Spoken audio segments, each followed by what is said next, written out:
So, I was reading my newspaper when I came across this article called All Men Must Work to Stop Culture of Rape.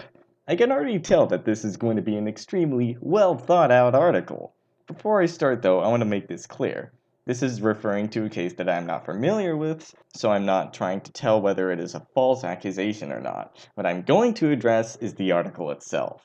I'm going to save you some time and skip the first paragraph. There's really nothing important in it other than a quote of how emotional a statement was from a prosecutor. So let's just dive right into the retardation that is this article.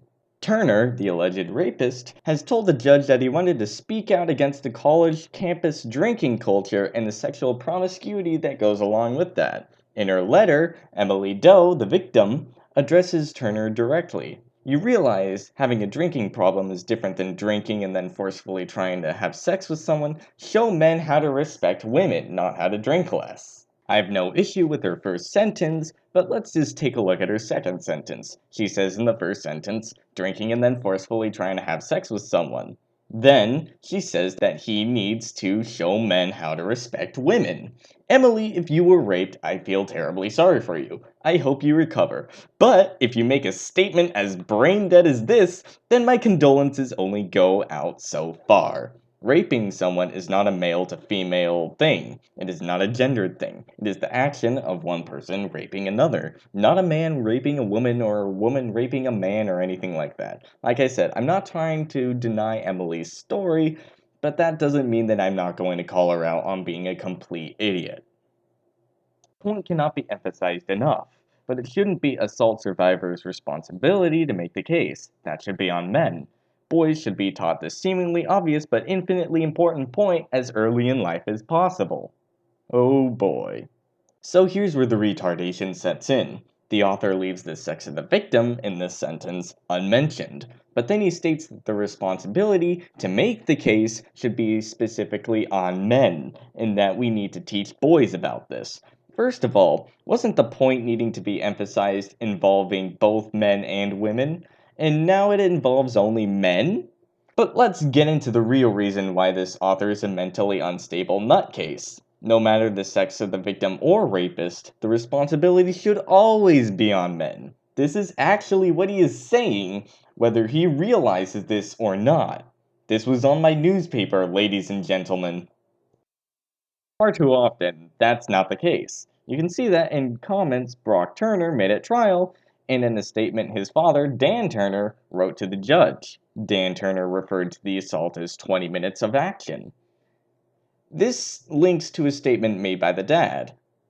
The funny thing is, they don't even have the text on the article they link to.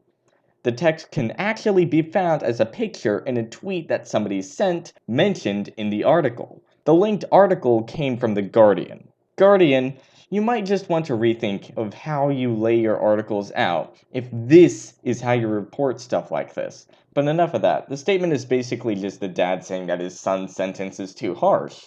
I do not agree with the dad's statement, but whatever. Their words are inexcusable, shameful, and ridiculous, yet they perfectly expose some men's indifference, if not full dismissal, towards victims of sexual assault. Once again, the blame is on men. Oh, except this time it's just some men. Why do you have to assume that this is a problem specifically with men? Like, only a problem that they have? Just asking. It's not like you're demonizing them or anything. No, that would be stupid. The father's defense of his son reminds me of the boys will be boys logic. The saying, too often repeated, by who, suggests that when males do something stupid, cruel, or violent, it's just what boys do. As if boys are naturally scumbags with no self-control. How ironic considering that's exactly what you're writing about. As if boys have no power over any violent or sexual acts. Once again, fantastic irony. As if boys shouldn't be held accountable because it's their nature, especially if you throw alcohol into the mix. Boys will be boys can be used to excuse just about anything, regardless of how heinous. Who is saying this?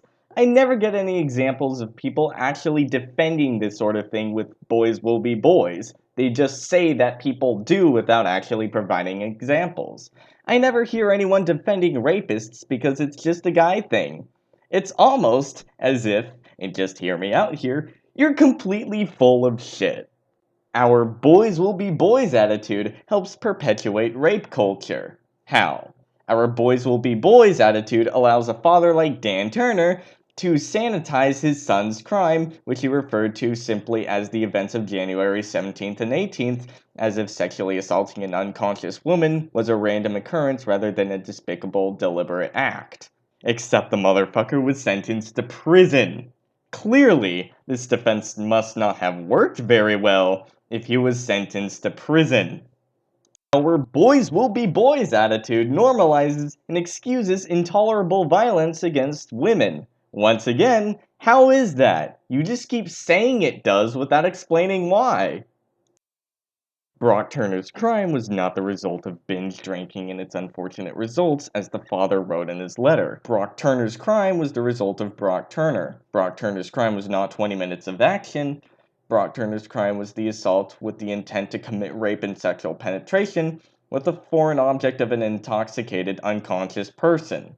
I don't actually have a problem with this statement. This is probably the only reasonable statement to come out of the article. Rape culture needs to be addressed, and men have a responsibility to do so. All of us must stop tolerating boys will be boys. Men must stop rape. So if a woman rapes a man, men must address this. If a woman rapes a woman, men must address this.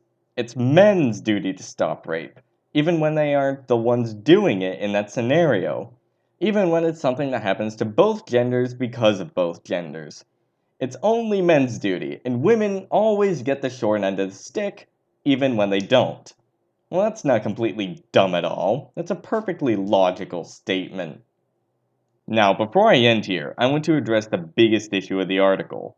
It's titled, All Men Must Work to Stop Culture of Rape. However, the author doesn't even explain why. He goes off on a tangent about why the boys will be boys argument is bad. And yes, it is bad because it doesn't work, not because it does. Why do all men need to be responsible for this? Why do all of them need to do something about this? Does rape culture even exist? Is it men's fault? So many questions, so little answers.